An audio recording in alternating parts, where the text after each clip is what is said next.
I am the vine, and ye are the branches. Consciousness is the vine, and those qualities which you are now conscious of being are as branches that you feed and keep alive. Just as a branch has no life except it be rooted in the vine, so likewise things have no life except you be conscious of them. Just as a branch withers and dies, if the sap of the vine ceases to flow towards it, so do things in your world pass away if you take your attention from them, because your attention is as the sap of life that keeps alive and sustains the things of your world. To dissolve a problem that now seems so real to you, all that you do is remove your attention from it. In spite of its seeming reality, turn from it in consciousness.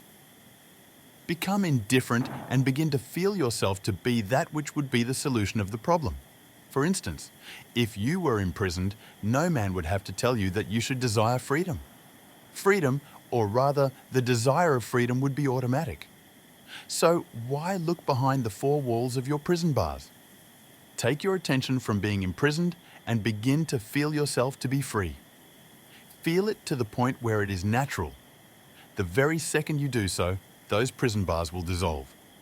Apply this same principle to any problem. I have seen people who were in debt up to their ears apply this principle, and in the twinkling of an eye debts that were mountainous were removed. I have seen those whom doctors had given up as incurable take their attention away from their problem of disease and begin to feel themselves to be well in spite of the evidence of their sense to the contrary. In no time at all, this so-called incurable disease vanished and left no scar. Your answer to, "Whom do you say that I am?" ever determines your expression. As long as you are conscious of being imprisoned or diseased or poor, so long will you continue to outpicture or express these conditions.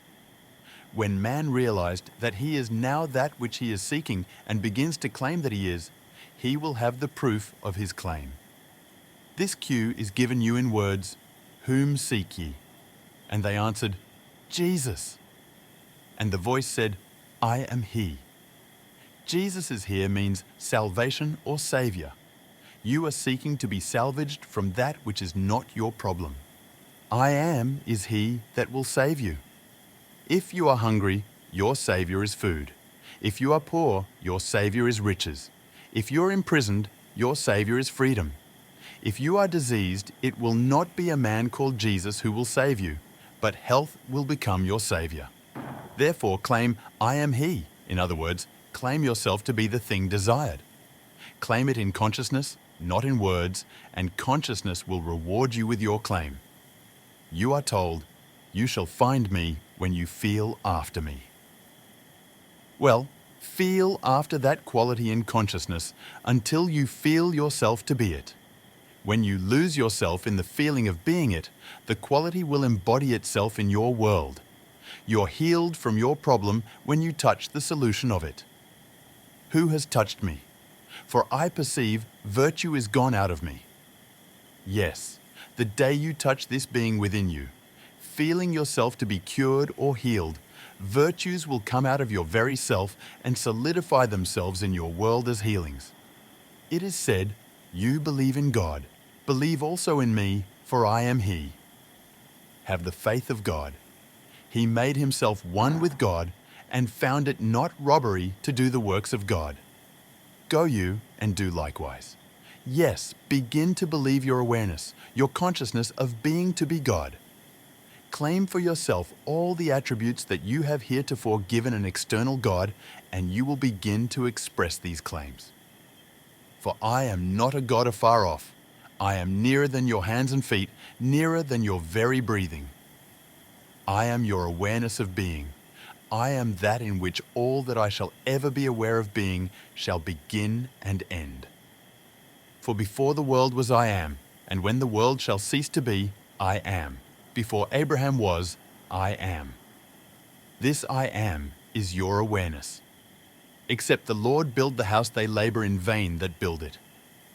The Lord, being your consciousness, except that which you seek is first established in your consciousness, you will labor in vain to find it. All things must begin and end in consciousness. So, Blessed indeed is the man that trusteth in himself, for man's faith in God will ever be measured by his confidence in himself. You believe in a God, believe also in me. Put not your trust in men for men, but reflect the being that you are, and can only bring to you, or do unto you, that which you have first done unto yourself. No man taketh away my life, I lay it down myself. I have the power to lay it down, and the power to take it up again. No matter what happens to man in this world, it is never an accident. It occurs under the guidance of an exact and changeless law. No man, manifestation, comes unto me except the Father within me draw him, and I and my Father are one. Believe this truth, and you will be free. Man has always blamed others for that which he is, and will continue to do so until he find himself as cause of all. I am comes not to destroy, but to fulfill. I am, the awareness within you, destroys nothing but ever fill full the molds or conception one has of oneself. It is impossible for the poor man to find wealth in this world, no matter how he is surrounded with it, until he first claims himself to be wealthy. For signs follow, they do not precede. To constantly kick and complain against the limitations of poverty while remaining poor in consciousness is to play the fool's game. Changes cannot take place from that level of consciousness for life in constantly outpicturing all levels. Follow the example of the prodigal son. Realize that you, yourself, brought about this condition of waste and lack, and make the decision within yourself to rise to a higher level where the fatted calf, the ring, and the robe await your claim.